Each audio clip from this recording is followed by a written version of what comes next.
Technology and translating or translation technology. Various translators have defined translation technologies in multiple ways. A very common definition is anything that is used by a translator to aid in the process of translation is dubbed as translation technology. However, apart from the MT systems, the machine translation systems, the CAT tools, there are various other technologies which are used by translators to aid in the process of translating, to deliver translations, etc. Your home task right now is to find out some definitions of translation technologies, who is minimum, as stated by some of the scholars, and note them down for future use.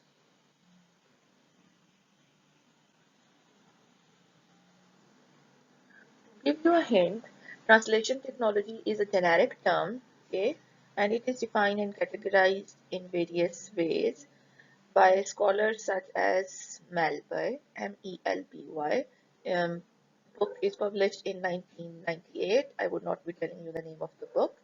Okay, then you would have, I think, from Routledge Encyclopedia of Translation Studies, you can also find some definition on translation technologies or hints.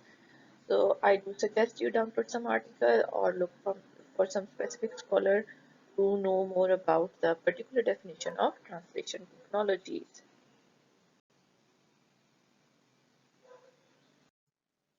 Alright, let's go back to the start of translation technologies. We all know James S. Holmes and how he identified the branches of new discipline he called translation studies in his paper. The academic routes for translation studies were paved by James S. Holmes.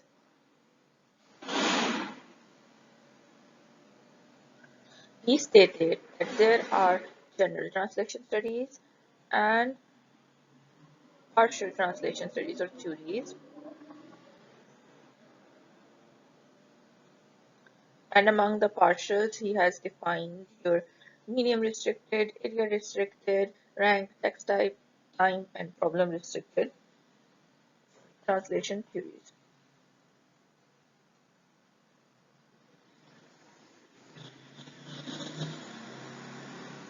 According to Holmes, okay, in his paper, medium restricted theories can be subdivided into theories of translation as performed by humans, okay, human translation, or performed by computers, machine translation, and performed by the two incorporation, the machine-aided translations.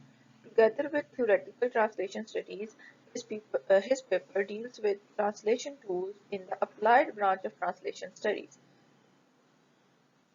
Okay, and you would see the applied branch is divided into translator training, translation aids, and translation criticism. This part is further expanded, and the image you can see in Jeremy Mundin's book Introduction to Translation Studies, and this has been expanded considering the progress in the discipline as well as technological developments. Okay, he now pointed out, Mundin, that translation tools can be grouped into three categories: CAT tools, dictionaries, and grammars. To make it more clear, let's move on to the next slide. And this one. Okay, your aids were your tools. So you have CAT tools, dictionaries, and grammars. You have your softwares for CAT tools, translation softwares. You have machine translation. You have online databases, and you have the use of internet. So these are all technologies, and they are used by translators to help in the process of translation.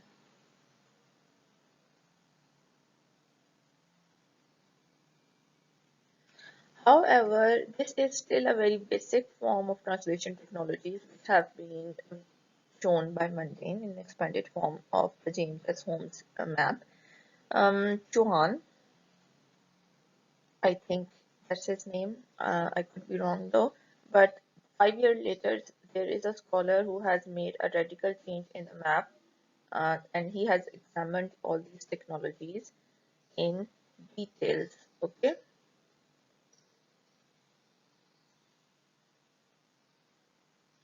What he has done is he has divided translation technologies into automated translation tools and computer-aided translation tools. Automatic translation tools, we know we have the empty systems there, and then computer aided we have got translation memories, term management, we have got other localization tools, we have dictionaries, concordances, etc. So he has further further expanded translation technology. Okay.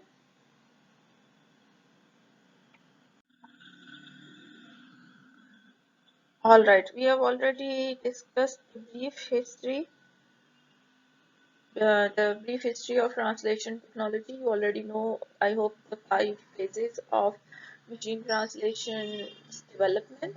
And this was starting off in the third period of translation history with the rise of papers and machine translation in 1940s. However, apart from that, you need to know is, do refer to that again, but what you need to know is 1940, you would see the machine translation approach would be rule-based. In 1980s, it got developed further to example-based statistical approach. And in 1990s, you would see the start of translation memory, the use of translation memory and the rise of tech tools.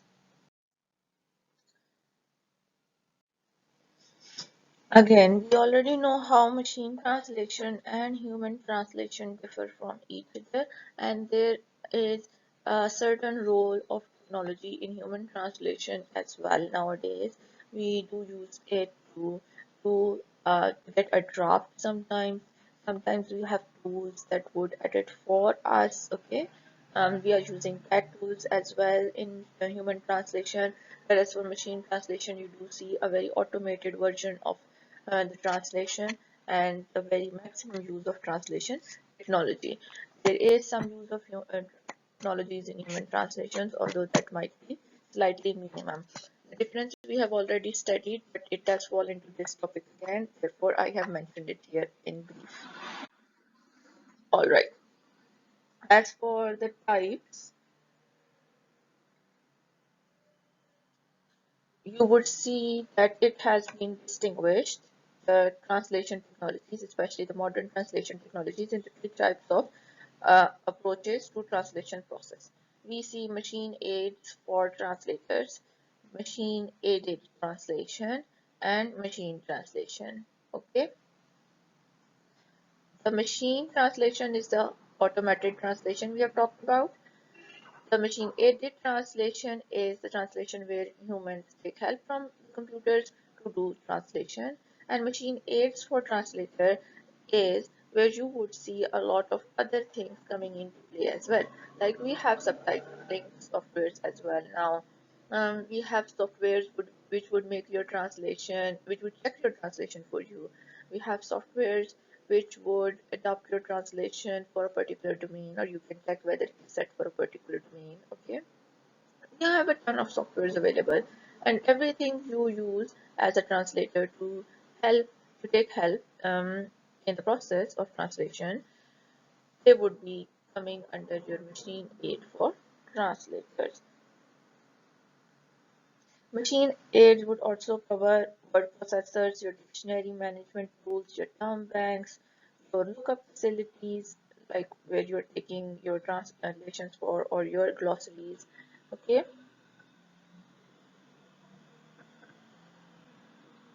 machine-aided translation systems, in a definition, are systems which actually perform the task of translation but rely on intervention of the human translator at various stages in the translation process.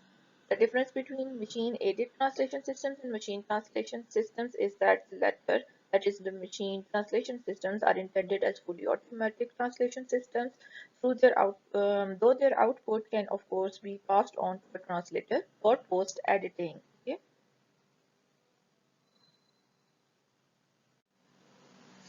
Again, I would be repeating for you, your machine aided translation or your machine translation is where your software translates for you.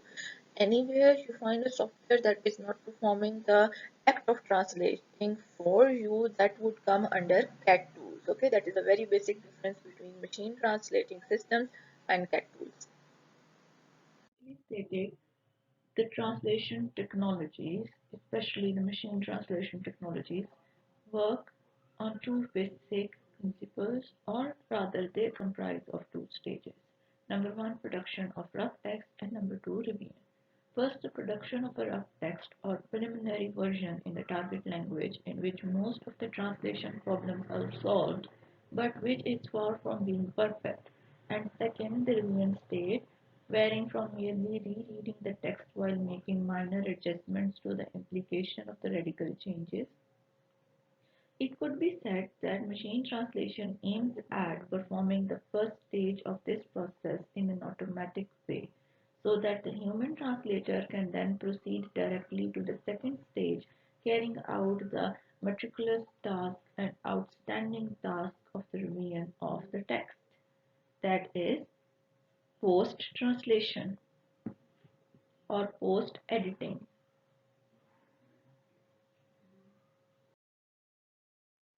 The modern translation technologies have certain limits, like lack of sufficient linguistic resources for many languages and domains has been identified as currently being one of the major obstacles in further advancement of automatic translation. Language reflects society's constant evolution and is continuously evolving, which is why it is easier for human beings to keep up with its advancements rather than the machines.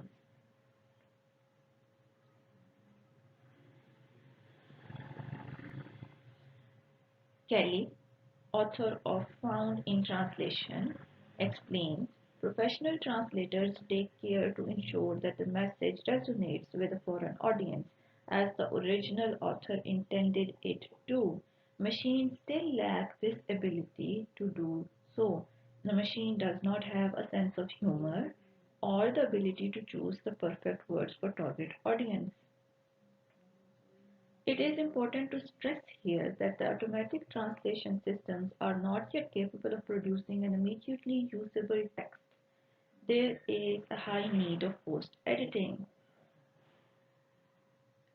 This is because languages are highly dependent on context and on the different denotations and connotations of the words and word combinations.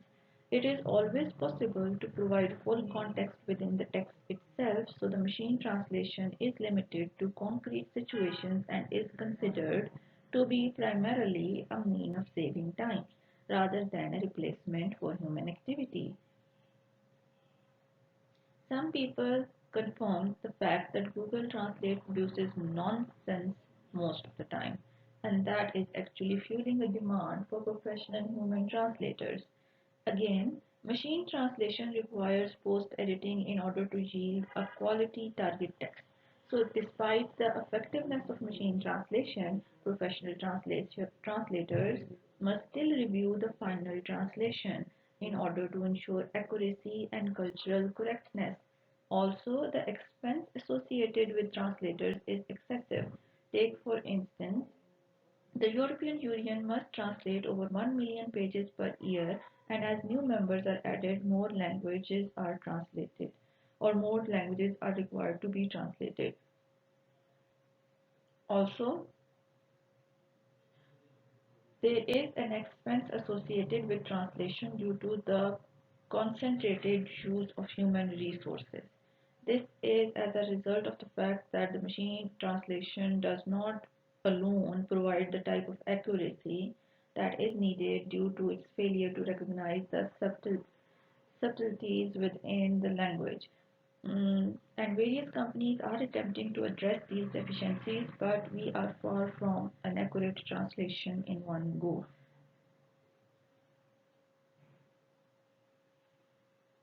Because in the end, the ultimate goal for translating an automatic translating software is multilingual communication. And it is not just translation, okay, for multilingual communication. The main aim is not just translation, rather, the aim is provision of cultural interpretations as well. But still, that is not happening, and we are far from providing a cultural interpretation along with the translation where machine translating softwares or systems are concerned. Technology has broken down the barrier of time and space, enabling global businesses to be constantly connected. And this is one of the major contributions of modern translation technologies as well. Over the 2 decades, we have witnessed the enormous growth of information technology with the accompanying advantages of speed, visual impact, ease of use, conveniences, cost effectiveness, etc. At the same time, with the development of the global market industry and commerce function, more than ever on a sorry, on an international scale, with increasing freedom and flexibility in terms of exchange of products and services. As more nations open their doors for non-citizens, translation has become an important tool to bridge the gap between global and local communities. The nature and function of translation is inevitably affected by these changes. Furthermore, you can say that the Internet, with its universal access to information and provision of instant communication between users, has created a physical and geographical freedom. Like you are not bound by physical boundaries now. You may be present in your own country physically, but you can get in touch with another country through your laptop or through your internet or cell phone or the electronic media or the press. This was inconceivable in the past, especially where translators are concerned. IT has produced a screen culture, you can say, that tends to replace the print culture. You can simply understand that the printed documents or the printed things are going out of date and the digital things are coming to the fore now. with and the printed documents are being dispensed with and information is being accessed and read directly through computers, emails, databases, and other stored information platforms. These computer documents are instantly available and can be opened and processed with far greater flexibility than printed matter, with the result that the status of information itself has changed. It can be temporary or permanent according to your need, and in effect, the barriers to further globalization are being surmounted by translation technology, and this is the major contribution by translation technology. Overcoming barriers, especially the language barriers, in this globalized era. However, you may understand here that automatic translation, completely unaided and unassisted translation, they may either be a centrifugal force that fragments the word, okay, a force that can lead to destruction in the word because of the nonsense or under translations they're producing, or they could be a centrifugal force that binds the word closer together, the bridging the language divide, the cultural divide, the cultural language barriers, and helping people communicate properly. But that centripetal force, the translation technologies as a centripetal force, would only be possible if there could be a cultural interpretation along with the translation. Uh, Whenever a machine translating system translates a document or a speech or anything. And in the era we are living in right now, it is highly likely that both of these trends, automatic translation systems as a centrifugal force and as a centripetal force, could occur simultaneously. Okay?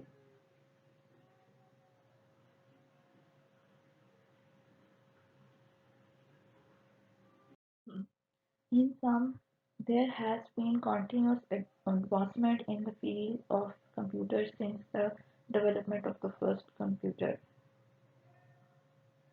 and the researchers have long since turned their attention to applying these computers and their techniques to natural language processing tasks.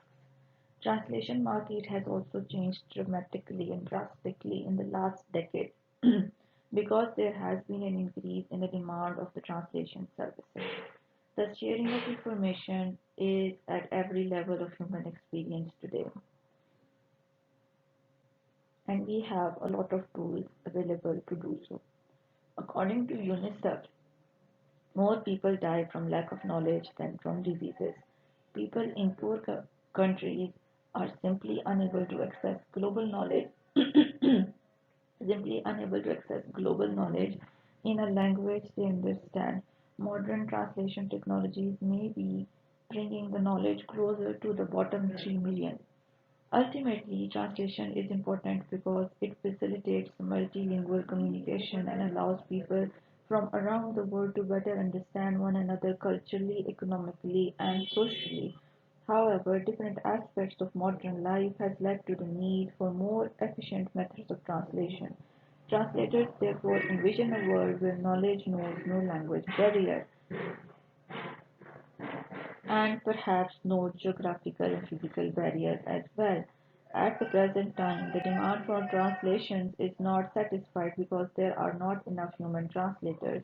Furthermore, because companies want to get their products on the shelves in all corners of the world as quickly as possible, and because electronic documents such as web pages often contain content that needs to be updated frequently or localized, deadlines for completing translation jobs seems to be growing ever shorter.